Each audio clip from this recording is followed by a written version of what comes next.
Good evening, everyone. Welcome to the Sports Wave Network and Sports Corner with the Conn Man. I am your host, the Conn Man. And this evening with me, I have two very special guests.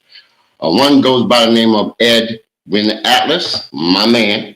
And then the other one happens to be a good friend of mine, which I didn't even know, Kyle Ivy Jones. He's coming on as well. And we're going to be discussing the Hempstead, Long Island, and its rich history of basketball and all it pertains to as well. So while we're waiting on them to come on, again, I've been blessed to have so many people come on my show, and it's been a great thing. And we have some great guests coming on in the future. But I want to talk a little bit about before they come on, even if they do come on. I happened to glance on Facebook. And I saw that Kyle Ivy Jones was the assistant coach of Hempstead High. And then I looked further and I realized that he played at URI, University of Rhode Island. And then it sank in. I'm like, oh, I know who that is. And folks, let me tell you something. When he comes on, I'm sure he'll give you his take on it. But out here in New Bedford, Mass, we had probably one of the best basketball shootouts in New England for a long time. I've had the privilege of being a referee, a player, a referee, as well as a broadcaster per se. I was on the mic and talking smack like I'm known to do. But anyway, there was some great talent that has come through. Shabazz Napier and so many other people. Dwayne McClain from Villanova. Et cetera, et cetera. So many players have come through. And hopefully Kyle can touch upon the rivalry between Boston and Providence, because we had Boston, we had Providence, we had New York sometimes, we had Connecticut, we had the Cape, we had Brockton, we had New Bedford, and I'm telling you, them battles were heated. And hopefully when he comes on, he can touch upon that as well. But my man, Ed Atlas, let me tell you a little bit about Ed before he comes on. When I was starting this podcast thing, I was looking up things, and I had come across Ed Atlas and about him being a historian as well as myself, which I said I was, but I no longer really consider myself an historian after having the great Sam Jones on my show. That gave me a whole different light on the whole prospect of being a historian. I would say I know the game, and you guys can take it for whatever it's worth. But anyway, I got in touch with Ed, and we seemed to click right off the get-go. And he was talking about he was in the final stages of writing his first book about Hempstead, Long Island, and he has some great stories that he spoke on. And his first book was very well received. And when he comes on here, I'm sure he'll discuss it because he's now written his second edition of his book, talking about Hempstead and the great tradition and, the great rich history of Hempstead, Long Island, and all the plays that have come out of there. And, when I had the pleasure of having Sam Jones come on my show, excuse me, which was a thrill and honor, the first person I thought about coming on my show was Edwin Atlas. And he was honored to have the opportunity to speak with Sam as well as myself. Excuse me. And what happened though, I got to tell this quick story before they come on. I had gotten a phone number to contact Sam Jones. I think it was his son. Anyway, it was on another network, by the way. And what happened was I was so nervous about having Sam come on my show. And they said, Mike, you might be able to get 15 minutes out of him. I said, I don't care if I get 15 seconds. I was just honored to have him come on my show. So being so nervous, I ended up giving that then producer a phone number, which I thought was connected to Sam Jones. And unfortunately, it was not Sam Jones's number. So Ed and I are on the show previewing Sam coming on, and then I had to have Ed take over the show Well, I got the correct number and then give it to my producer. And then Sam did eventually come on, and he spoke on over an hour. He spoke for over an hour. I think almost an hour and a half to be exact. And it was a great interview, great conversation. And, talking and listening to him and his stories, and, just brought me to reality about, anyone can read a book, anyone can, read stats, but when you have someone who actually lived it, it's a whole different ballgame, folks. And I had the privilege and honor to have Sam come on my show. And Ed and I have, we've always, maintained contacts. And he's doing a lot of great things, trying to, train these young athletes into possibly, getting a scholarship to a major university, or even if it's a Division I or Division II or Division III. And hopefully, with his work and efforts, it's going to become a reality. But he does have a second edition of his book, and talking about Hempstead and all the great players. And then he always, Danny had to go and bring up Dr. J. And, I did have the privilege of playing against Dr. J in 1976. So you guys know how old I am. But anyway, I did have the pleasure out here in New Bedford at New Bedford High School. It was a privilege and an honor. And I was only 17 years old, 16 or 17 years old when that took place. And the place was packed. And it was a great experience playing against the doctor. Of course, I was nervous, more nervous than you can imagine. But I'll tell one story while we're waiting for them to come on. What Dr. J did, he came on, I never forget the outfit he had. And he had a great top, great pants, and I think he had Converse sneakers on, if I'm correct. Anyway, he had come into the gym, and we never really got to see him on TV, because at that time there were hardly any games on TV. There was like 3 channels, if I recall, and it really wasn't many. There was no ESPN per se the way it is now. So when he came in, he was like a bigger than life figure. And when he came in, I can distinctly remember that he, was so, I guess, fundamentally sound. And he did a lot of things at the beginning, where the crowd didn't want to really deal with that. They wanted to see him dunk and all that stuff. And I from my memory, I recall him saying, well, hold up. I may make it look easy, but it's not. And he was talking about the fundamentals that he was brought up with and how he worked so hard to develop those skills that he possessed. And what he did was he called on the best leaper in the building. Of course, it wasn't me. Anyway, the guy's name was Gus Hodge. So Gus comes down, he shakes Dr. J's hand, and then Dr. J said, okay, all right, cool. He said, okay, do me a favor. He said, touch the backboard. Gus said, I got this. He said, touch the rim. I guess I got this. Then he tells Gus, touch the backboard with 2 hands.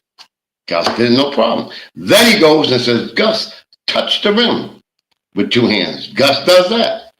Then he tells Gus, okay, check this out.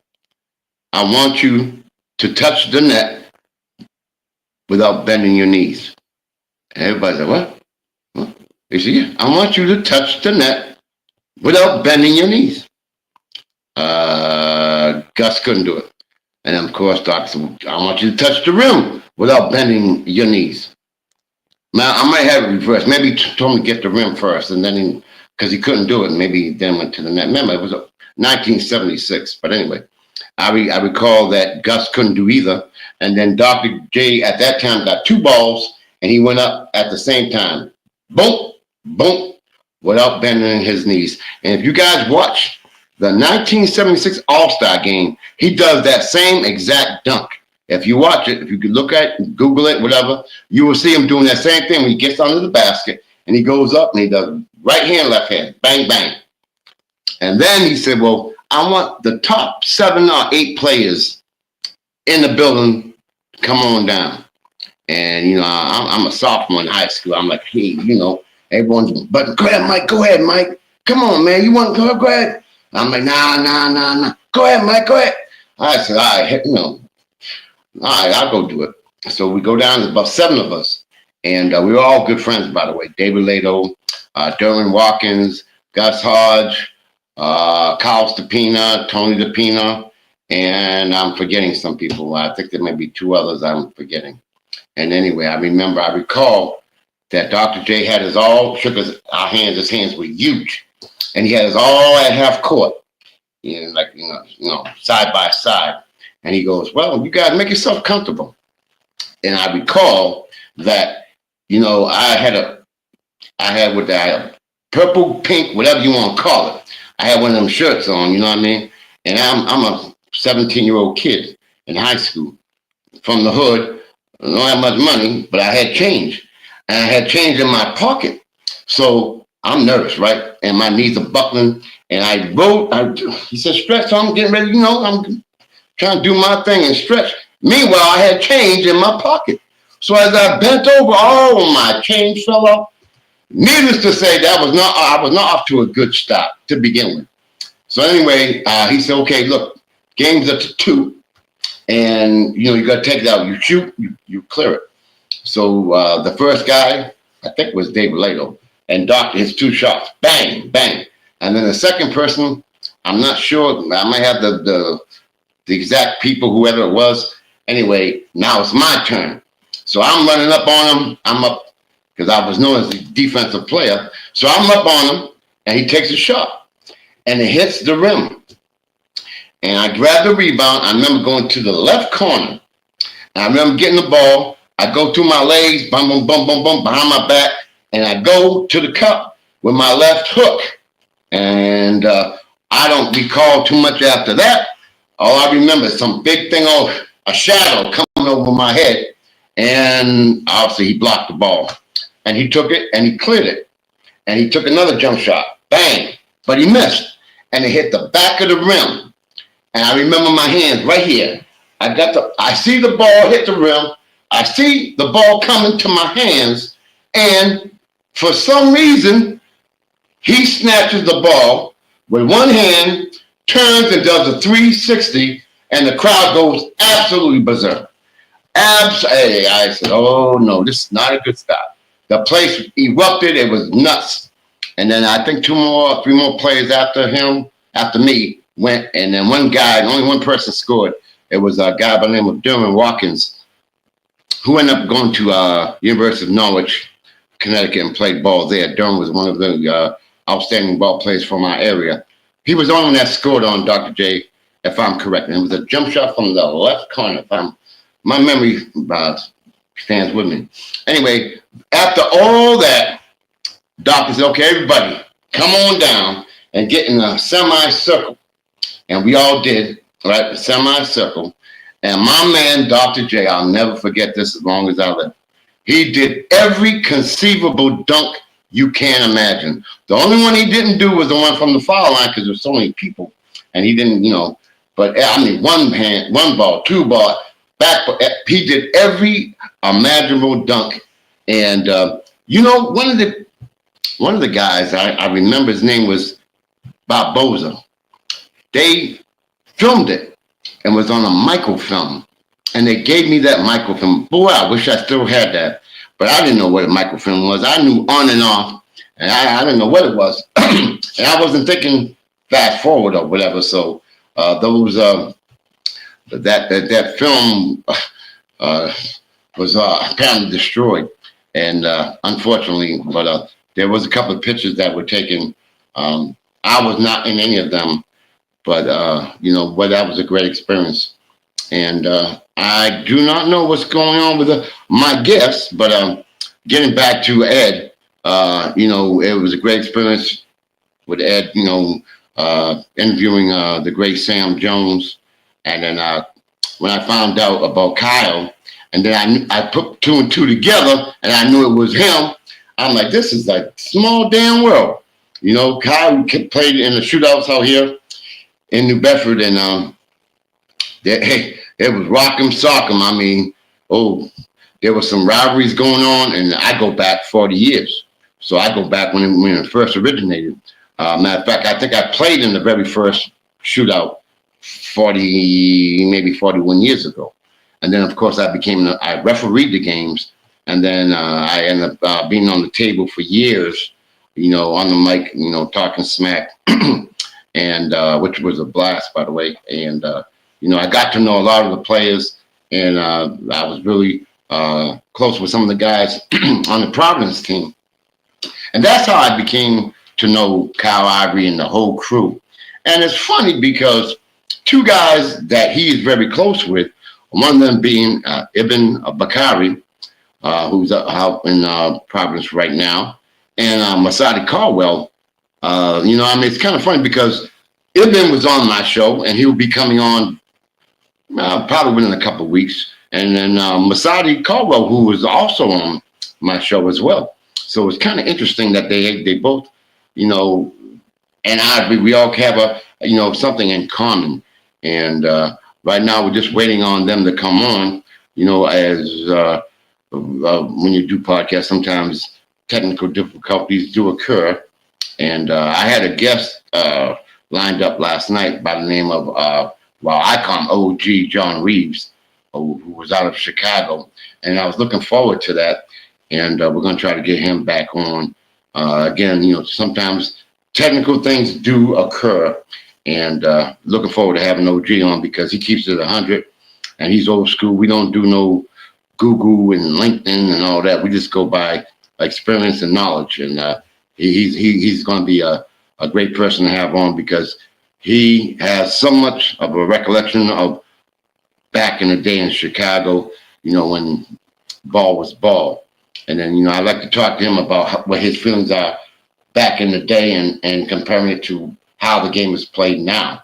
You know what I mean? So it's kind of interesting to see the differences and how he feels about that.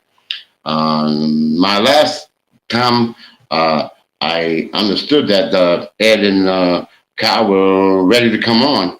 So I'm just waiting on, hopefully they'll be able to come on and we can, talk about Hempstead, Long Island, and all the, the rich history that goes behind it. Con, we're trying to get them in now, okay? Okay, boss. I think they're going to come in right now.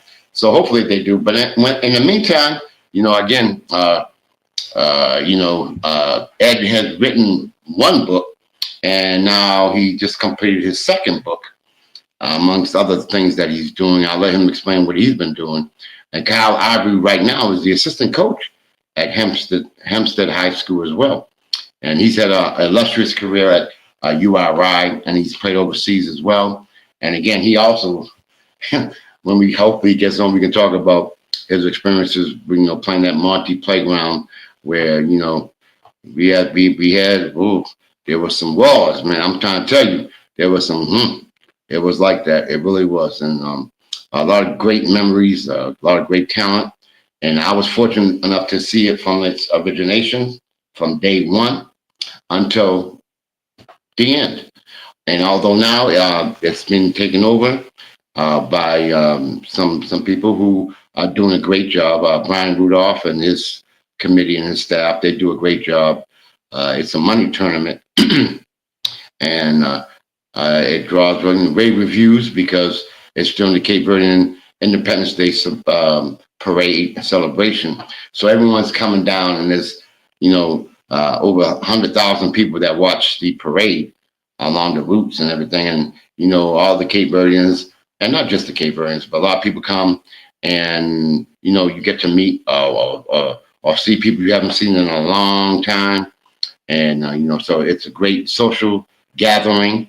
And then of course you get the great basketball, and you get the great teams, and a lot of people turn out for that as well. And that's a great thing that we do here in New Bedford. It's a great shootout, and it's something that I'm proud of, that I was part of the origination of it. And I got to give my props to Mr. Peter Brittle, God bless his soul, who took it upon himself to get this kid, who had pimples and was shy and quiet. I could play ball, but when it came to public speaking, which I have no problem now, but back then I was shy and quiet. I didn't really want to be behind a mic. I really didn't want to be in front of a lot of people. Unless I was playing, then it didn't bother me. But other than that, and he took it upon me and saw something in me that and I stood by him for 40 years. And also his son Eric Brito, who is considered probably the best referee to come out of this area, and went on to do Division One, Division Two, Division Three. He also officiated the CBA championships, and he also had a stint in the NBA. I think if I recall, he did like 17 games refereeing in the NBA, and that was an unbelievable experience. And there's a picture, if you ever get to, because he's been on my show too. If you ever get to check his office out, he has a big poster, a big picture framed with him handing the ball off to Michael Jordan in Madison Square Garden. Picture that. Anyway, Eric Brito was a great, I guess, bridge between a lot of officials that became officials because of, first of all, his dad and that crew, and then he got Eric to referee as when Eric was just getting out of college, and he had spoke to Eric, said, Eric, man, why don't you make a few bucks, while you're out of college or while you're in college, and Eric proceeded to do that. Eric was a great basketball player at Rhode Island College, and he took to refereeing, and he went right to the top. I mean, he paid his dues. I went with him, I would say maybe 7 or 8 times to New York City and watched him referee. Purchase New York, I remember that very vividly. I remember him doing the game, and I was sitting with Ronnie Nunn, who anybody knows referees. Ronnie Nunn was sitting right by our side, and another one, which his name was Lee. I think his name was Lee Jones, who was the head of the officials back then. And we were there in New York, me and Peter Brittle, God bless his soul. We were in the stands and we were watching Eric, and there was a guy by the name, y'all might know who he is. His name was Mark Jackson. And Mark Jackson was playing, and it was a pro-am game to be exact. And Mark Jackson was playing, and it was great. And place was packed. One thing about New York, I found out, like when we go there, right, we're sitting there, there's hardly anybody in the stands, and then all of a sudden, boom! I don't know if a switch goes off, they just come flying in, and the place was ended up being, I think, almost sold out. And it was great to see the talent there as well. And then I'll never forget, this is for all you referees or upcoming referees, you may be able to relate to this. Now, I'm sitting there with Ronnie Nunn, who at that time, I think he had 12 to 14 years in the NBA. And then Lee Jones, who had at that time probably 20, 25 years as a referee in the NBA and did all the finals and all that. And I'm sitting right next to him, and they're talking with Mr. Brittle. And at that time, I didn't know too much about refereeing, to be honest with you. I didn't really know that much. I knew the game as a player, but not as an official. So I'm in there. I'm sitting in the stands, and I don't think it's a good game. I'm not paying attention to the referees, per se. I'm watching Mark Jackson and all this and all that. I'm like, oh, check this out. And it was funny because at halftime, Lee Jones and Ronnie Nunn left the bleachers and went into the locker room. Now I'm thinking, I don't know what's going on. Hey, whatever. Anyway, they do the second half, and the game ends. And after the game, again, I don't know. I'm not watching the referees, per se. But let me get back to the second half. When they were sitting there, you could hear them saying things like, well, Eric should be a couple of inches over to the left, or maybe to the right, or maybe he did. I'm sitting there like, what the? I mean, they were that specific on where he should be as far as angles and perception and what he should be looking. I mean, they broke it down like you would not believe. So I'm like, woo. Okay. So after the game, we go, and I'm like, hey, Eric, good job. I don't know. I'm like, yeah, I think he did a good job. I don't know. Hey, nobody shot him. Nobody killed anybody. So I figured he did all right. So we go in and he tells his dad at that time, Mr. Bill, God bless his soul. He said, Dad, can you drive home? And Eric and I sat in the back seat, and Eric, Eric was like totally, I guess the word you could describe as bummed out because he got it put to him. He got it put to him in no uncertain terms. And in order to be a referee, you have to be very confident in yourself because you're up for a lot of scrutiny. Every call you make, the other team that it's in favor of is not going to say nothing, but the other team that it's against is going to say something. And the whole game is like that. And this was a pro-am. It was summer, and it was they were there to check Eric out and everything. And I happened to observe the trials and tribulations that Eric had to go through in order to become an NBA referee. And I was at his very first NBA game, which was in Maine. Was it Lewiston, Maine? Or I know it was in Maine. I know it was the Celtics versus the Cleveland Cavaliers, if I'm correct. Eric went on to do 17 games with the NBA. And then when it was right during the lockout season, if you guys remember about the lockout. And then once the lockout, I guess, was removed, or when it ended, Eric no longer was needed in the NBA at that time because they got all their veterans back. And Eric then decided that maybe he might want to go and do something else. And now Eric's doing great. He is the CEO of True Bounce Backboards. If you all look at any court in New York City, look at all the NBA commercials. If you look at any of their commercials, look at the backboards. Those are Eric's backboards, True Bounce Backboards. And he's been doing it for, 20, 25 years. And I remember him coming and telling me about this concept he had of True Bounce Backboards. And I told him, yeah, right, you crazy. True Bounce, what are you doing with True? And I never thought that was going to be any kind of a success.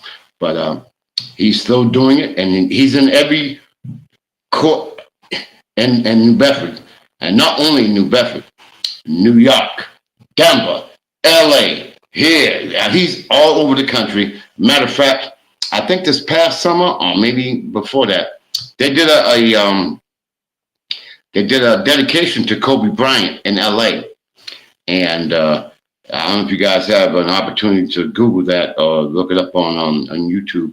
You will see that it's the Lakers colors on the court, and Lakers, the way he did the backboards, well, him and his staff, the way they did the backboards, and they had Kobe's wife, Vanessa, and they had, they had two other superstars that were there for the ceremony, if I remember correctly. I think it was Lisa Leslie was another one, and there was somebody else. My memory might, go past me on that one. But Eric, he what he did for a lot of us is he got us involved with refereeing. And at the time when Eric was refereeing, there were very, very few African Americans, Cape Verdeans, people who were even interested in refereeing.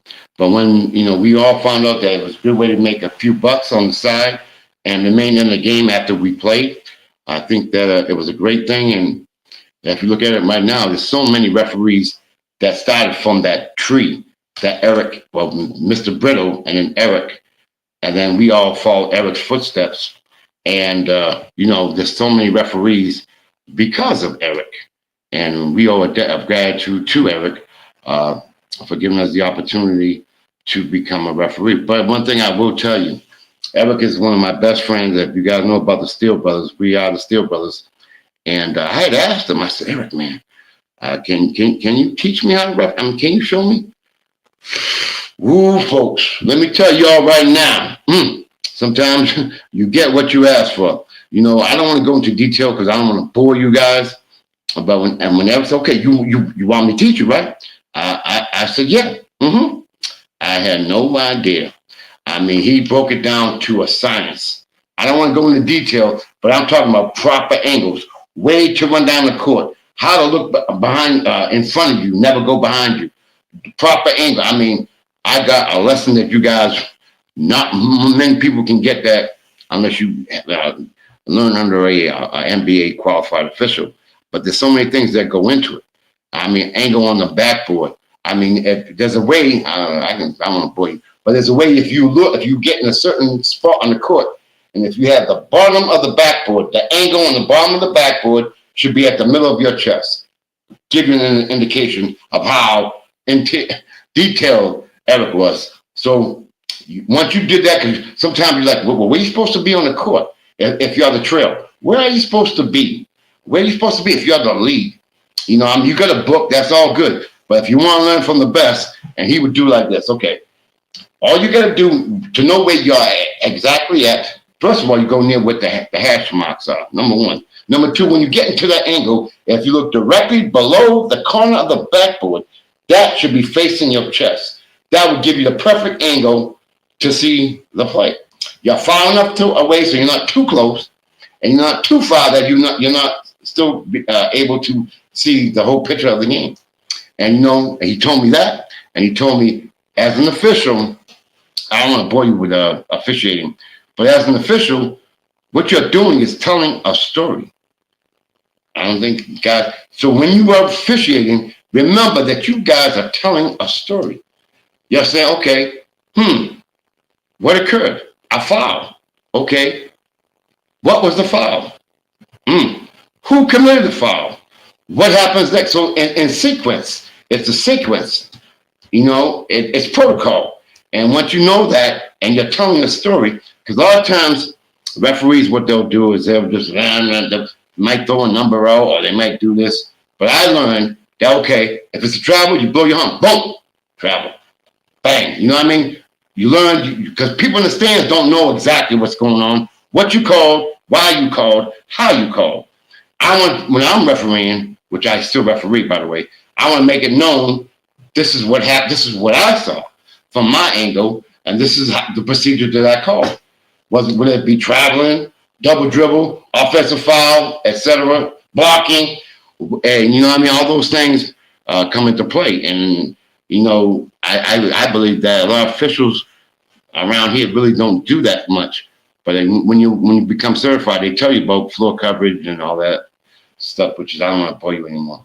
I'm still waiting on my man to come, Kyle and Ed Atlas. I don't know. I think my producer, Key Williams, said she was trying to get them on, so hopefully they can come on. If not, you guys don't have to deal with me for another half hour, I guess. But we can talk about the NBA as well, since I'm here again. You know, sometimes you got to go solo. I really don't like doing it. As you guys can tell, I always have guests. I'd rather have my guests be the focus and give them their flowers. I really don't like to talk too much, but I can. You all know I talk smack.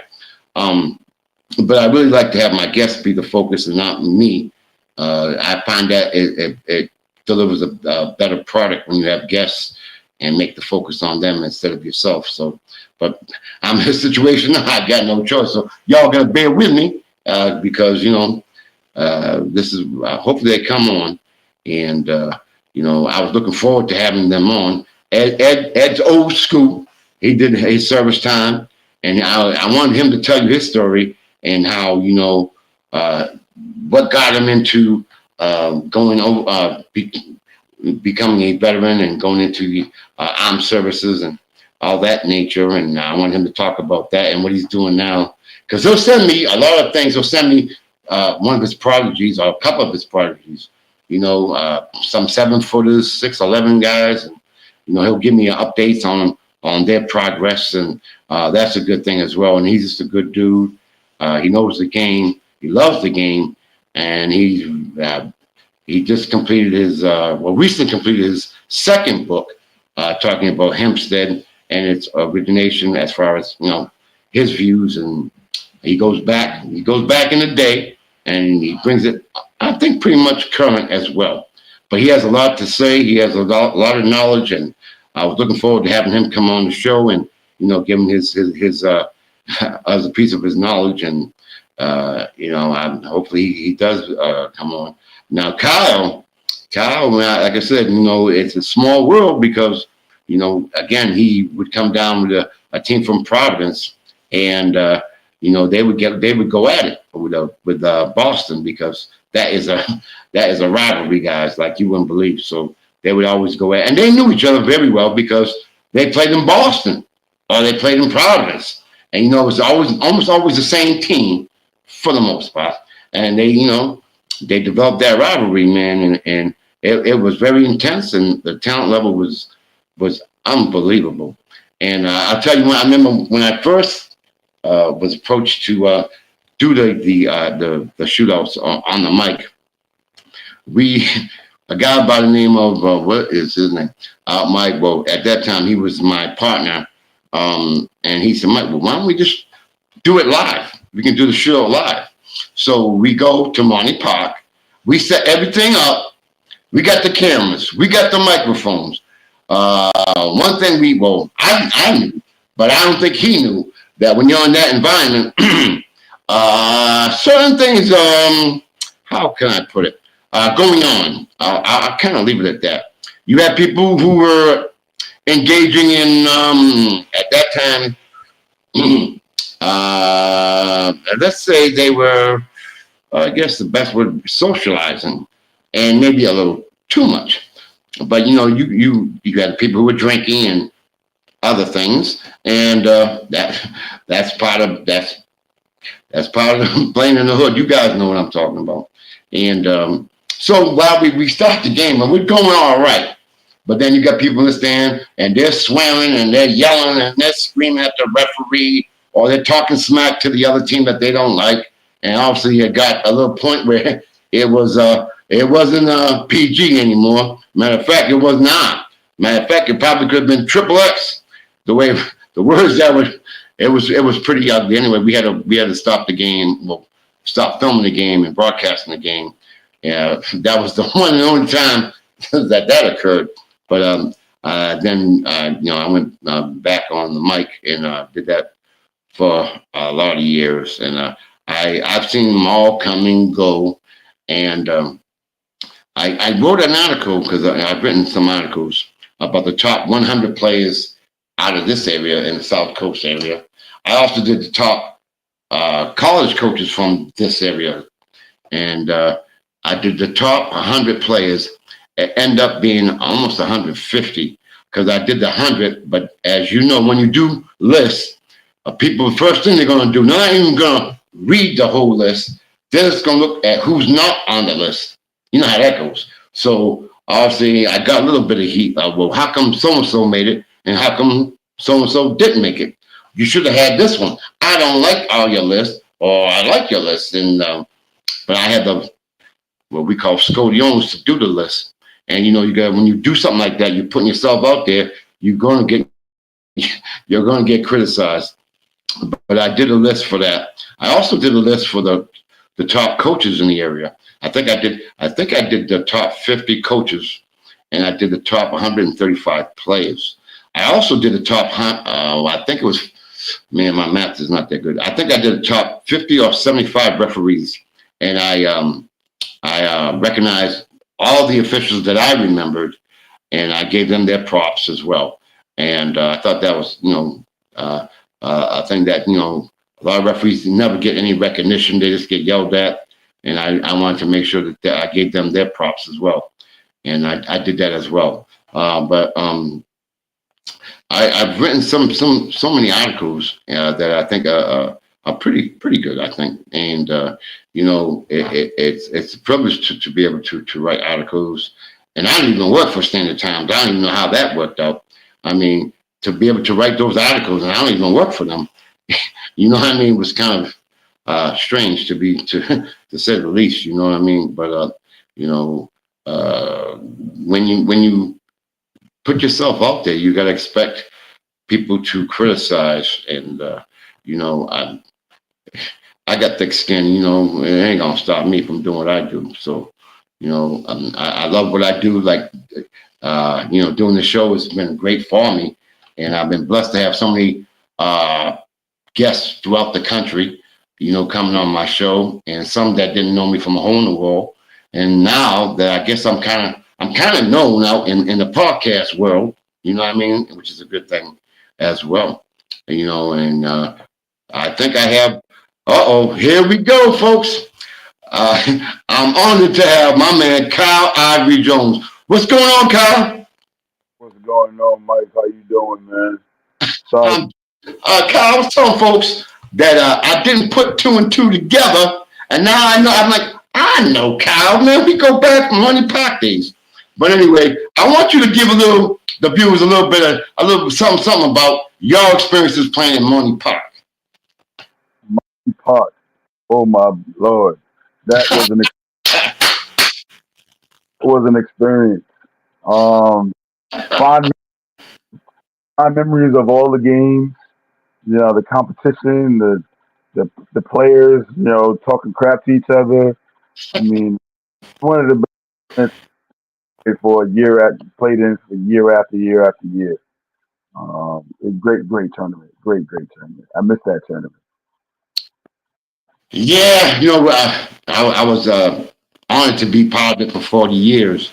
Folks, for those of you who do not know Kyle Ivory, he's a phenomenal basketball player, and he played at URI, and he came down to the New Bedford Monty Park shootouts more than for a few years. I remember him for a few years, and they came down with a great team. And I was telling folks, Kyle, about the rivalry that you guys had with Boston, and you guys went at it. It was no joke, you know what I mean? But it was all respect, and it was. I don't think the viewers really know that there was some really good talent out here this way, and before Ed comes on, I don't even know why Ed comes on. I'm waiting for him to come on, but tell folks about Monty Park. Tell folks about what you're doing now as well. Right now, I am currently the head JV coach at my high school, Hempstead High School in New York. But I also assist with the varsity, and I'm also doing corrections in New York City, family court in Westbury, New York, dealing with 13 to 18-year-olds. That is a tough job. Woo. And now we can welcome my man, the one and only, my man, Ed Atlas. How you doing, my brother? Hey, can you hear me? I can hear you now. You can hear me? Yes, I can.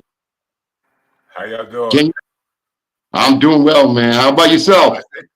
I got to work on something because I think I'm getting feedback. Wait a minute. Can you hear me now still? Yes, absolutely.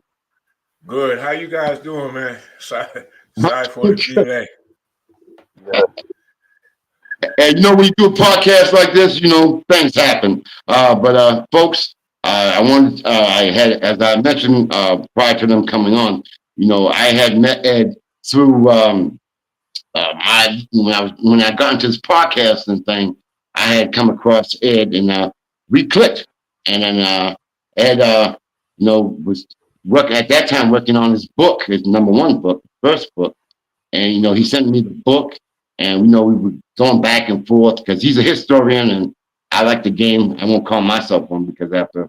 But anyway, so when I had the pleasure of having Sam Jones come on my show, I had first person I asked was Ed to come on while we had Sam Jones on the show, and of course, Ed remembers I gave our then producer the wrong number, so Ed had to cover for me while I got the correct number. But Sam did come on, and it was a pleasure. So, which I do appreciate. And then, it's funny, Ed, the connection, because when I saw that Kyle was assistant coach at Hempstead, and I know you wrote a book about Hempstead, I put the two and two together, and then I remembered who he was. And Ed, that's my boy. Right. Monty Park, where we had a legendary basketball shootout, and small world, small world. And then what's so funny, Kyle, I got you in the book. I didn't know if you knew that. There's a couple of pages, and I wrote a little tribute But I actually saw you play one time, I believe, when you might have been a freshman or sophomore, and you didn't know me. I was in the military and came home. I don't even remember who it was. Probably like whoever was the top rival, and the gym was packed, and I couldn't get to talk to you afterwards. But it was way back, like I say, early in your freshman year. But Yeah. it's really just amazing that, like you said, that we all got together because you helped me. I guess I say bridge the gap because my book doesn't cover that period when Hempstead was really the dynasty that it is now, you know. Mm-hmm. And that's why I say I'm so humbled just to have you on there. I don't want to spend a lot of time on the book. I'd rather hear your stories and, you know, what you did and, you know, all of those battles going upstate and the county, you know, the Long Island battles. That's legendary stuff that needs to be captured. And anything you want to give to the conversation is just great, man. Hey, you take it over from me. I'm gonna fall back and just observe and check you all out. Okay. Well, one, I appreciate the opportunity with both of you. But yeah, Ed, obviously fond memories of, you know, my high school days playing at Hempstead. Hempstead helped me build the foundation, not only, you know, in the basketball field, but in life in general, because there's a lot of good people in Hempstead. And I've always said that I, I owe Hempstead a lot because if it wasn't for the people that I connected with, you know, and, you know, having the mentors and having some of the older guys who I looked up to, you know, who knows what would have happened to me because, you know, coming from, you know, I won't say single parent, but, you know, my dad was in and out, but my mom was always there. My mom wouldn't have been able to afford to send me to college. So basketball was my tool. Mm-hmm. I could move on to the next level and playing at the University of Rhode Island and getting a scholarship. But, you know, a few people who I got to give a tribute to, obviously Don Ryan, you know, with the Salvation Army, the travel team. That was the first taste that I got traveling to different states and playing in different tournaments and playing against different competition. And then moving on, you know, to the varsity, you know, playing as a freshman, not only making the team, but you know, happy that I made the team, but never thought that I would get the minutes that I got to have the opportunity to even start as a freshman. Mm-hmm. You know, and dealing with those battles with the upperclassmen who was highly upset that a freshman was coming in and taking their minutes. You know, they hard every day, and I had to give it right back. You know, because they wanted their minutes, and I'm well, I got them, and I'm not giving them up. Not So, giving it back. you know, um, you know, Don Ryan, Ted Adams, you know, Eric Kelly, you know, all those three guys right there were the constants who was always at the gym with me. Or even when I went to the Salvation Army after school, you know, to get tutored or whatever, you know, Ted Adams and Eric Kelly, they were there, you know, hooking me up with different tutors to help me along the way. Um, you know, and, you know, like I said, I just, you know, I'm a proud product of Hempstead. So, you know, I know Hempstead has, you know, a dark cloud over it sometimes with all the negativity that goes on, but, you know, I'm proud to say that I'm a proud product of Hempstead. I wouldn't change it for anything in the world. Right. That's the one reason I highlighted my book to just bring some of those, you know, highlight stars that came from here that didn't get their shine, didn't get respect, or really didn't get publicity. There's a lot of guys that I wrote about. I had pictures that people sent me, and I didn't really notice like Warren Stitt, for instance. There's a bunch of players that in your era. There's just so many. There's a boatload that just some of them, like you say, played for Hempstead, played at other schools, left.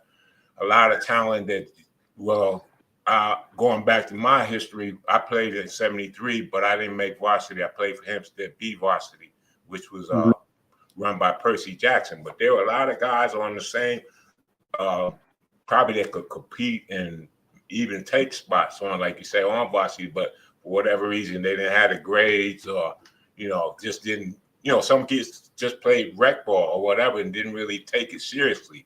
But there was just so much talent in Hempstead.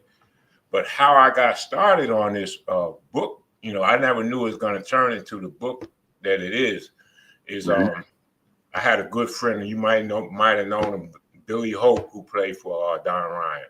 And he was just he was light years ahead of his time. And we reunited when I moved to Maryland back in 1999 and started coaching Boys and Girls Club. And we would tell the kids stories about Hempstead legends and, talk about Julius Erving all the time. But we kept on, he had such a memory of so many different players that he watched, Al Williams, Julius Erving. I mean, he was there they mentored him to be where he was. And so we talked about it, and he just kept rattling off all these names. I said, man, I just started with a notebook and just started jotting down names and the stories that he gave me. And before you know it, when I did the first book, it was like maybe 30, I imagine 30 players. And now, the thickness of this book, the volume of it, man, if you just see, it's just so thick. It's like 250 pages. Wow. And then I have now not only just, my tributes that I wrote, but also Don Ryan, who I'm in regular contact with, sent me the stats. So I have all the stats of scoring, the years that you guys went to the States, won the county, won Long Island, those type of things. It's just packed with so much information that helped me. It helped validate what I wrote and give me more, made my product more, I guess you would call it reliable. But like I say, it was just a project that turned out, a hobby that turned out to be now just my lifelong thing. And I just wanted, like you say, keep it going, and then as much as I can to glean from you and other guys in your era. And I talked to Darryl Burgess about that time period. And Michael, I didn't know if you knew also another Hempstead product was Rob Moore, who played for the New York Jets and the help me out. On the Cardinals. Yeah, right. It was so much talent in Hempstead. Now, I hate to interrupt you, man, but talk about your book. Let the viewers see the book and how they can get a hold of it, and Okay, so right now I'm actually working on, because of the volume and the size of it, the expense to have it printed now is almost like $50. So a lot of people kind of backing away from it. So what I've been doing is just taking orders. If someone emails me and wants to make an order, I can get it printed. But I was trying to keep it on the website, and the expenses of everything, trying to run it, the monthly expenses just came too much, and I started going in the hole. So basically now, if I get an email request, we could work something out and get it done. Because I couldn't put it on Amazon or anything like that. well, I'm definitely buying one. You know that. That's a wrap. You know that. Oh yeah, I got you. And Kyle, I got you too. I think I might have sent you a PDF, because I do have a PDF copy, and that's what a lot of people have asked for, and that's been pretty helpful. And this book, actually, because I didn't print this book myself, one day I got a call. I went to the CIAA tournament, as a matter of fact, and Ricky Furline, Jackie Edson, and Vernon Lowe. I don't know if you remember them. They were from back in the 70s and played. Yeah. And they called me up, and we all met at the CIAA tournament. And they took me to lunch, and they said, "Yo, man, you want to see your book?" And they pulled this thing out, man, and slammed it on the table. I'm like, whoa, because the other one was just a little thin, like I say, a little thin notebook, maybe like 30 pages. And then they slammed this book on the table, and then I was just in awe. But like I say, it's just so packed. I mean, I can show you, it's like going back from Joe Blocker's time. Joe Blocker, who played with John Mackey in Hempstead. That was like one of the first powerhouses back in the 50s, 60s era. but they were a powerhouse in football and basketball. And the thing about Joe Brocker, he was an All-American for sport. All-American. Whoa. For sport. And I happened to meet him, and I wrote a page about him, and I happened to meet him before he passed away. I actually worked with him one summer job. I had a summer job with Hempstead Department of Public Works. So I worked with him. And man, he used to tell me stories about, how it was back in the 50s and, where he played. And then the most ironic thing, one time I went to a coaching clinic at Bishop O'Connell High School in Alexandria, Virginia. And Larry Brown was the presenter. And afterwards, I knew he's from Long Beach. And I went up to him. I said, yo, I'm from Hempstead, Larry. And he said, what year? I said, 73. He said, go back a little further. I said, yeah, I know a little history. He said, Joe Blocker.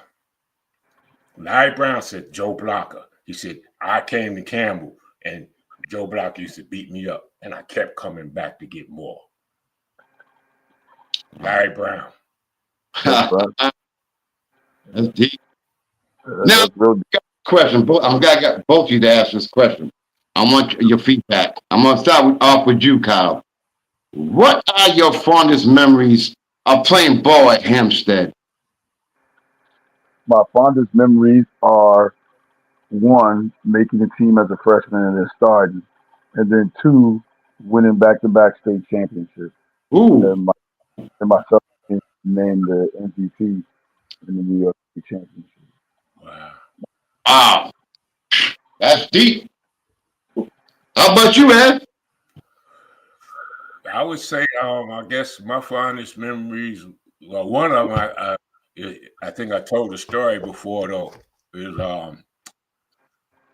when Julius's rookie year, he came home, and we had some friends that lived around the corner. We lived on Vermont. They were on Seaman Avenue. It's a dead-end street. We used to go down there and play football, basketball, baseball. And his aunt had a barbecue, and they had a backyard court.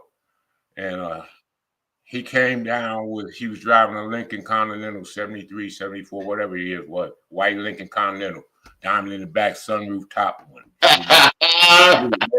And anyway, it was late. He came, and so my little brother came in and said, Julius is down the street. Julius is down the street. And he came in the house and got his basketball. I hadn't finished doing my chores, so my mother wouldn't let me leave. But Martin Daniels, I don't know if you remember Martin Daniels, Kyle. He and a bunch of other guys, they went down there, were playing ball with him in the backyard. But I mean, we saw and met Julius plenty of times, so many times. I mean, it's just like a regular person. He treated us down to earth every time he gave away tickets to go to ABA games.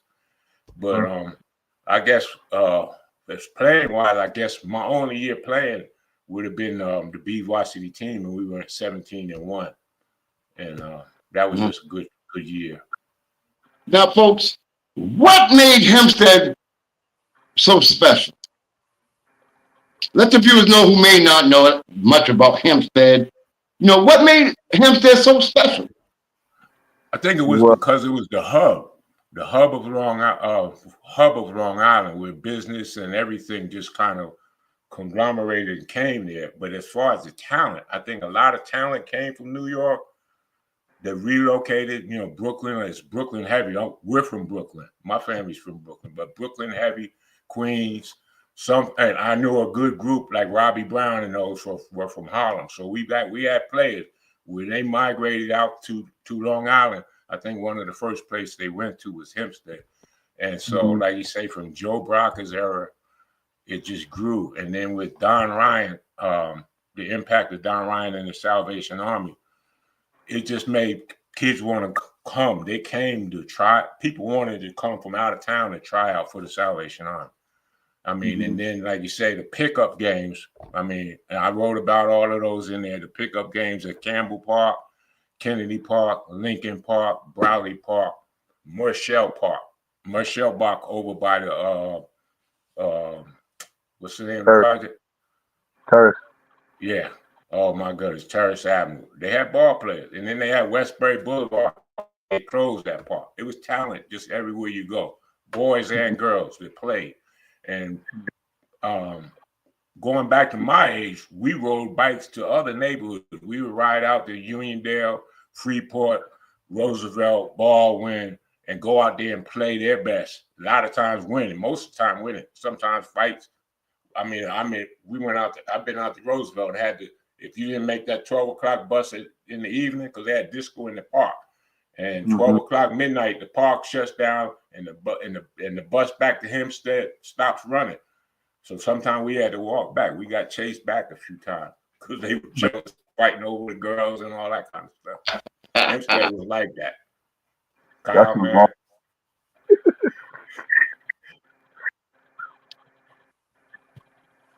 So, Kyle, what's your take? Why do you think Hempstead was so special? Well, just to piggyback a little bit on what Ed said is, especially the talent. And it wasn't just because of the talent, athletic wise. Like there are so many more talented people that came out of Hempstead. Like, we have singers, we have rappers. Like, I don't know if any of the listeners or even one of you guys remember Granddaddy IU.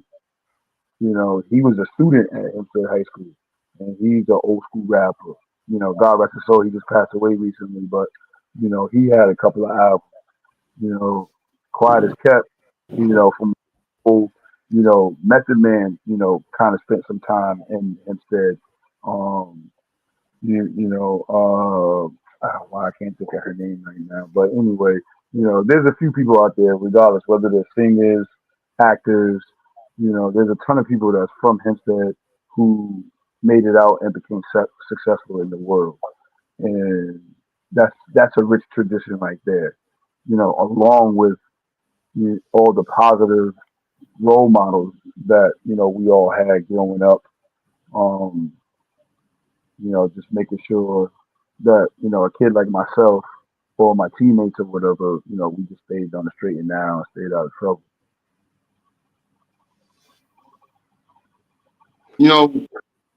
Looking back, just thinking, back in the day, who were some of your influences? Start off with you. Who was your influences when you was growing up? I would say probably Don Ryan, and I forgot to mention Kyle. Ted Adams. I just shows how old I was. I played ball with Ted Adams when he first started teaching at Jackson School before he even came to the high school, and he played pickup with us. And he used to play at Kennedy Park too. He taught me a lot. He taught us just about being black men, being responsible black men. I had Mr. Mignon Gaston. I think he was a Tuskegee Airman and my 8th grade math teacher. Wow. And of course, Don Ryan. As far as playing ball, Al Williams, because like you say, I say he's the textbook prototype point guard that I've ever seen. I mean, he was a conductor. He was an artist. He was just he set the table as far as how you run the point guard. I mean, he was a point. Nowadays they have combo guards that want to shoot more than pass. No, Al didn't take the shot unless it was necessary. He fed everybody else, and then if he needed it, that's how he played. And he played at Niagara with Calvin Murphy. Oh, yeah. Okay. Yeah. And as far as my game, I give a lot of credit to Billy Burgess, who played with Connie Hawkins, and he was a figure at Campbell Park. They moved from the Burgess family. That's a large family in Hempstead. But Billy Burgess and his brother Dennis Burgess, and Dennis worked at Campbell Park, and I credit Dennis Burgess because the first thing I had to do at Campbell Park in the morning I arrived was sweep with this big giant power brush broom, and I had to push that thing across that court. I mean, it worked your arms, and you go out, you come in, first thing in the morning, you fresh, got your t-shirt on, shorts on, want to shoot some ball. I had to knock that out. By the time I finished that, I'm already sweating. but it gave me. He would tell me to work on my leaping ability, working on taking longer strides to the basket and how to attack, the angles to attack. And then the other thing that I did that summer, I wore ankle weights every day. So I was dunking, just working on dunking all the time. But those were my models, I would say. Mm-hmm. How about you, Kyle? For myself, it definitely be Don Ryan. At a young age, like I said, he was my first coach, and then I can't exclude Mr. Adams, because like Ed said, like for 4 years he molded me, and not only taught me about the game of basketball, but was preparing all of us for things bigger than basketball once we left him to high school. Taught us things at that time what grown men did at that time, and made sure that again we went to class. You're a student athlete. You're a student first, then an athlete. And if you're not passing your classes, he would tell us all the time, you can't be out here. So he made sure that we all went to class. Um, and then one of the guys who always took time to you know help me out and work out with me, and he probably doesn't even know this, but I would have to say Reggie Chambers. He was the guy coming up at Hempstead at the time. You know, typical guard. He's a bigger guard, but could handle, pass, shoot. But he always took the time to, work on my mechanics, and rebound for me. So I got to give him a shout out. But those are the guys that I looked up to growing up. Now, Ed, tell us a bit more about your book again. I want the viewers to know, how do they get in touch with you? How do they, email you?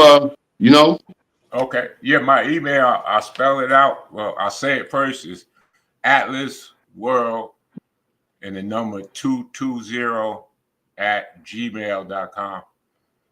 And if they're on Facebook, maybe they can just message me or whatever. But we can find a way. Most people that I have been able to get contact with, and we can coordinate it. But like I say, it's just another thing that Kyle mentioned, the rap influence. And I grew up back, I think we had a summer Afro-American experience at Hofstra University. And that was the first time I was exposed to Black culture, and I learned Langston Hughes and Phyllis Wheatley, those type of authors. And that's where it kind of gave me that flow to use. And then also, that Public Enemy was from Roosevelt. And, I knew a couple of those guys. I grew up, one of my friends was Hank and Keith Boxley. They called him Shockley, but their name was Boxley. And we knew them since maybe 9 or 10 years old. But that kind of gave me the flow to start writing, because I'm not really a rapper. That's why when people say, well, why don't you read your stuff and put it on, YouTube? I'm not a rapper. I'm a writer. And it's just a harder thing for me to do, to make, if I could get somebody to partner with me, to make it flow, it might be something worth really looking into, But yeah, I say another thing is just if I got a good section of the book, of my content, is the Hempstead Girls program. Okay. Yes. And they had a winning streak. They had a long-term winning streak. And one player that I played with, she had the Long Island record for the longest, is 60 points in a game, was Jennifer Mitchell, rest in peace. And she left, I think she played for Federal City College one year. She passed away while she was in college. She actually was I think she even had a tryout to the Olympic, tryout and invitation to the Olympic team. But Jennifer, I wrote about Jennifer because, she played at Kennedy Park in Hempstead in the wintertime. And you come to Kennedy Park, on a Saturday morning, it opened at 9. You better be there at 8:30. Mm-hmm. And Jennifer was the kind of player that she could come in at 8:45 when people still saying, "Who got next? I got my team," and all that. And Jennifer could come in and still get somebody's spot. Trust me.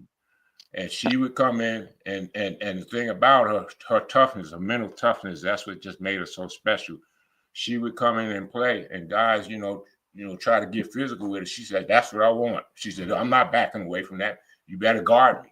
And if you did play soft, a lot of time when we were playing the game, everybody, man, who gonna guard her? Who gonna guard her? Oh no, man, you gonna guard her? Because she gonna embarrass you. Because if you slacked up and gave her that space, she gonna knock the jumper down in your face. That's how her game was. And she would just come down, bring the rock down, wait for somebody to commit and back up. And she nailed it. They called her Jump Shot Jim. Now, Kyle, what's your question? You are a JV coach at Hempstead right now. What do you find, or if you find, the certain, I guess, differences or issues that you're having, if you're having any, with the kids that you're coaching now, with the youth today, and the environment and social media and all that stuff? How has that contributed to the way that you coach? Yeah.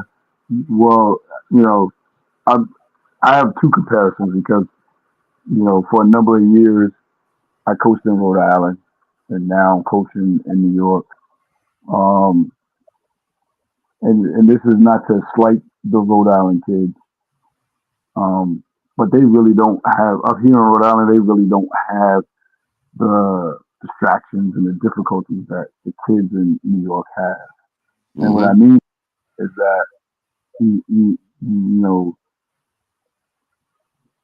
the growing up in the streets, different areas here in Rhode Island are not the same as New York City, and I kind of have that kind of segue because I'm doing correction. For me, the difficulties in New York City are making sure the kids can go to school and get to school on time, and changing their lingo. The lingo now is totally different. And everybody thinks that they're in a gang. And I'm like, yo, I don't want to hear that gang talk. Like, athletes are not gangbangers. You know what I'm saying? If you want to be an athlete, you can't be a gangbanger. You athlete. And when I was coaching here in Rhode Island, I didn't have that issue. You know what I'm saying? So if I told my group of guys, make sure you get to class, get to school. All right, coach. I wasn't getting phone calls that they weren't showing up for school. You know, compared to what I get now. And I tell my guys here in New York at my school, the guys that I coach now, like, you guys have to realize I am from the same place you guys are from. I walk the same hallways that you did. People know who I am here. Even if they see you walking around and they see you doing something that they know you're not supposed to be doing, they're going to call me and tell me. I'm one of those type coaches. I give my email, my phone number to all the teachers. Let me know if they're acting up. Because when they come to practice, I'm going to get on them about it. Because I want them to be students first. I want to see them make it out of Hempstead and move on to the next. You know what I'm saying? I tell them all the time, it's bigger than basketball. Because you're not going to be able to play any sport your entire life. You need something to fall back on, and your education is what it is. And what's interesting too, again, small world. Kyle, I did corrections for 30 years, so I know what you're talking about. Maybe not at the level that you guys are doing in New York, but I don't work corrections for 30 years, so I kind of know, and then being involved as a referee. So I can relate to what you're saying. Now, while we have about 10, 15 minutes, I want you guys to give the viewers something that maybe I didn't ask, maybe something that you want to convey to the audience, to the viewers, that maybe I didn't ask that you wanted to get out?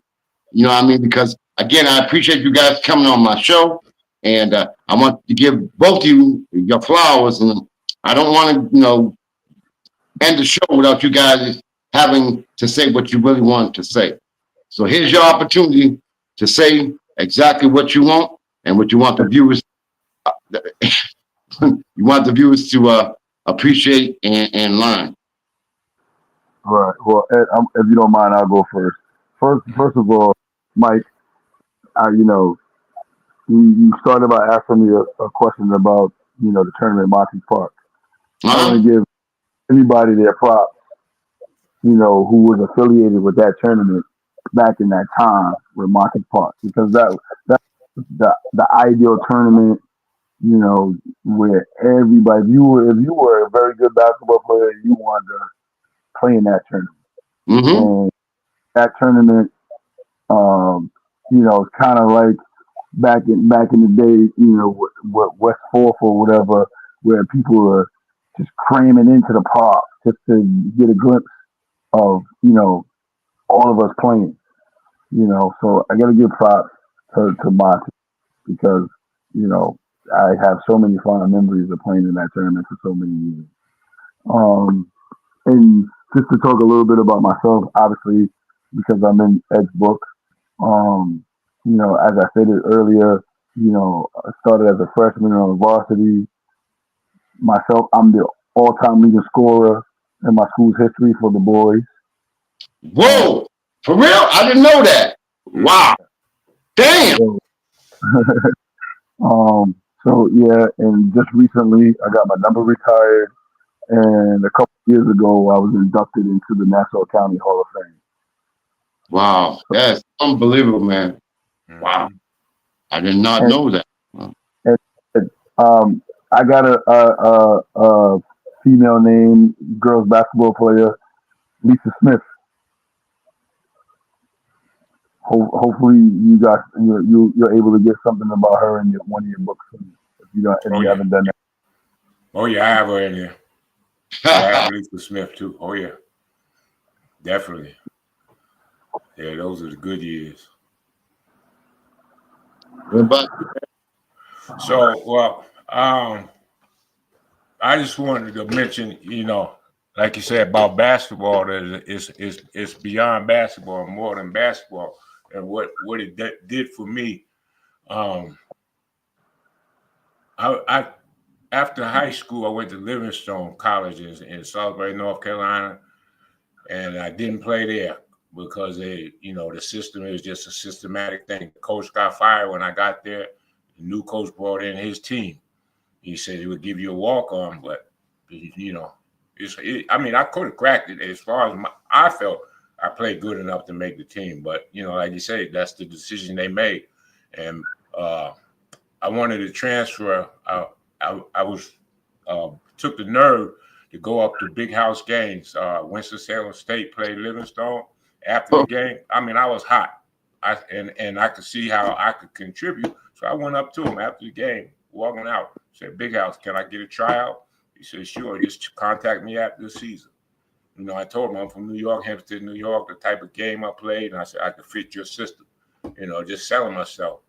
My father said, "No, you're gonna stay and finish your Livingstone." So I just played it 4 years, intramural ball. But like you say, the love of the game, like you said, that's something that I say it's a Hempstead thing. We grew up, we played ball every day. Even when I didn't play with the school, I just played. I coached. My brother came down there a year, I coached him. But so afterwards, I came out and played industrial league ball in North Carolina. I played against Carolina with Dudley Bradley, and Jimmy Black was a freshman at that time. Okay. So they came to the game. But afterwards, I did a year, and I couldn't really get a satisfying job with a degree. I was working in the mill for a whole year. And I just said, this can't go on. And I had a friend playing that I used to play pickup with, and he joined the Army. He said, "Man, you need to check it out." And I went in, and he told me, he said, "Yeah, they got basketball program through the Army sports program." And so I'm asking just to make sure, because I really wasn't interested in military at all.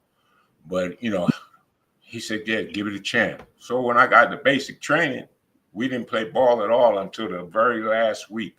And lo and behold, the companies that we were in, I forgot how many we was on a team, might have been 15 or 20 on a team.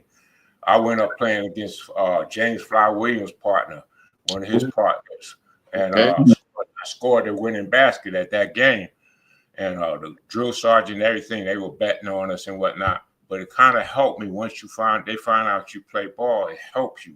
So every military installation that I would go to, people, would ask you play ball. I'm like, yeah. We come to this tryout. I made every tryout at every base that I went to. And, like I said, I was stationed in North Carolina, South Carolina, Oklahoma, Maryland, Virginia,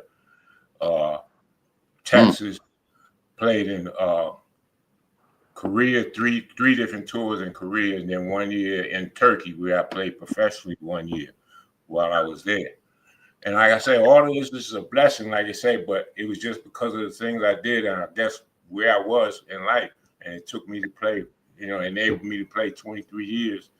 And I played at the Pentagon, played 9 years at the Pentagon, played 4 years at the White House when Bill Clinton was there. When I was at the Pentagon, I was working for General Colin Powell. And like I said, I didn't ask for this. When I joined the Army, I only intended on going for 4 years and going back to graduate school. I wanted to go to Morehouse. But like you say, that's the way life turns, and the ball bounces, but it never stopped bouncing. So after I retired from the Army, I just kept coaching, just boys and girls club, and got dragged into AAU. I didn't really want to do it, but it's been my life and it's keeping me living today. That's phenomenal. That is absolutely phenomenal. Wow. Oh yeah, and I forgot this one crazy one. I was playing ball on 9/11. I was playing ball in 9/11 at the Washington Navy Yard at 6 o'clock in the morning, and afterwards I was playing the White House team, but they weren't there. They were in Florida, but I had forgot they were in Florida with Bush. And so I went on and drove to work. When I drove from Navy Yard to the Pentagon, I'm hearing about the Twin Towers on the radio. And then as soon as I walk into our building, to my office, 2 minutes later, the plane hit and we had to evacuate. And I was still in my shorts and stuff from playing ball. Damn. Yeah, man. Steve. Been through a lot, man. Yes, you have, my brother, man. You definitely have. We got about 5 minutes left. I just want to make sure you guys get to say what you want to say. And one thing I will say, Kyle, is that we have a couple of friends in common. They've both been on my show. Ibn Bakari, your boy, and Masadi Caldwell. They've both been on my show as well. And these are people out here that we kind of know each other. So, you know what I mean? So I just want to get that out there because they're watching right now. Oh, okay. Mike, who's the other name? Masadi Caldwell. Masadi, my man Mo. There you go. Oh, they're watching. Hi, what's up, Mo? My guy. Yeah, him and I referee in a summer league out here. We referee. So, me and Mo and I are real close. And Ibn did my show about 7 months ago. He wants to come on again as well, and all of the great things he's doing as well, and the Rhode Island area as well. So he's going to be coming on my show soon as well. Rhode Island and over in the Dominican Republic, but doing toy drives and taking teams over to playing his tournament over there. So Ibn is doing a lot of big things, and my brother Mo, me and him had many battles against each other and battles as teammates against a whole bunch of guys up in Monty Park. Mo's my guy.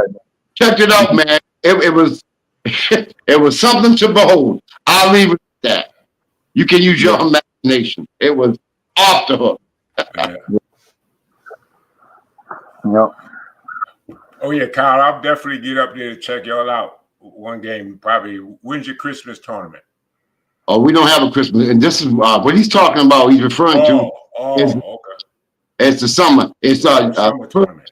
July is when we have the Cape Verdean Festival week, Oh, and we have the big parade, which like over 100,000 people will view the parade, and then after the parade, they converge on Monty Park. And right now, it's a little different than when Kyle played, because right now what they're doing, because the guy that Kyle's referring to is Mr. Peter Brittle, who's the one that originated the shootouts from 40 years ago, and him and his son Eric. But right now it's been taken over by a guy by the name of Brian Rudolph. And what they do now, they have a $10,000 money tournament. So it kind of changed a little bit. You know what I mean? It's a little different than when Kyle and them played. It wasn't the way it is now. But yeah, it's still maintaining. You know, we do have the place is still packed. It's still crazy. You still got the rivalries. It's off the chain. And you know, it's getting a lot of recognition as well. You know, we got about 5 minutes, guys. Again, I want to thank you guys for coming on my show. And you guys have an open invitation on anytime you want to come on, anytime you want someone else to come on. You know, you guys have an open invitation. You know, you guys are like family to me. So, you know, whatever I could do in my own little thing, I'll do the best I can. And, you know, you guys are doing great things. And I'm proud of both of y'all. And before we leave, is there any other things you guys want to say before we leave? I just want to say thank you for the opportunity just to talk to both of you and, you know, put Hempstead on the map yet again, and then, you know, reminisce over Monty Park. So thank you very much. I appreciate it. Okay, no problem. And like I said, Ibn and Mo, they're watching right now, so I got to give them a shout out. You know what I mean? Because they'll be after me if I don't. But okay, how about yourself? hey, thanks again, Mike and the Sports Wave Network and Kyle, man. Like I say, we should have met years ago, man. It's just crossing paths, because I think I might have missed you this summer when they had something at when they had the disco or something in the park at Kennedy Park. Oh yeah. I was there. Yeah. Yeah, it was pretty nice. And I think because somebody told me I happened to come through, and they said, yeah, Kyle was through there. But man, like I said, I hope to get the Hempstead game this year. But I'm coaching middle school, and it just depends on if I got a break. I'll try to get up there. Okay. We'll definitely keep in contact. Well, gentlemen, I want to again thank you from the bottom of my heart for coming on my show. And like I said, you guys, anytime you want, just hit me up, and we can do this again. We can do it in the near future, whenever you guys want. Because I know you're all busy as hell. So you know, I got a great producer, Key Williams. Got to give her a shout out. So you know, she can accommodate you guys' schedule, so we can make it happen anytime, any place. We can make it happen. So again, Ed, you know, me and Ed, we go back a ways, you know, and you already know that. And Kyle, all we gotta say 2 words: Monty Park, and it's a wrap on that one. You know, gentlemen, again, thank you for coming on my show. I want to thank the viewers who are tuning in, and you guys can also check us out. This show will be shown tonight, because I'll be putting it on post, and you guys can check it out next Saturday on Roku TV as well. Again, I want to thank my man Kyle Ivory Jones. I want to thank Ed Atlas for coming on. You guys take care and God bless. Thank you. I want to thank you all for tuning into my show, the Conn Man on the Sports Wave Network. And it's been an honor and a privilege to have my boys come on with me, because you know, they're my people right now. We're all like a little family, and it's been an honor to have them on the show. You know, stay tuned. We got a hell of a week coming up. We're gonna have Anthony C. Cobbs. He is a former UCLA football player, and he has his own podcast, one of the best podcasts in the country. He's out of California. We're gonna have him on, and then we're gonna have my boy, a Laker fan. You know, he's coming. He has probably one of the best podcasts out in New York City, and we're gonna have him on as well. We have Damon's coming on, and then we're gonna have a man from Villanova. He's gonna be coming on as well, Chuck Everson. He's going to be coming on my show as well. And we got some good things coming on the network, and I'm working hard getting guests. It's not that easy, but I'm still pulling in, trying to get the best guests I can. And I got my man, people like Ed and Kyle, and some of the other guests who have come on, and hopefully we can get my man, what I call OG John Reeves out of Chicago, because he has some stories to talk about Chicago as well. So we're going to be looking forward to that. And I know we've run out of time. I'm sure my producer's going to be after me. But anyway, I want to thank you all for tuning in to Sports Wave Network and Sports Corner with the Conn Man. You guys take care, stay safe, and tune in, because we'll be on next week. Matter of fact, we're going to be on next Thursday. We got 2 shows at 4 Eastern time as well as 7 p.m. Eastern time. And look forward to having you guys tune in and watching some really good shows that will be coming up ahead. Again, you all take care. God bless. Stay tuned. And it's been a pleasure. Good night, Ed. Good night. All right. Good night.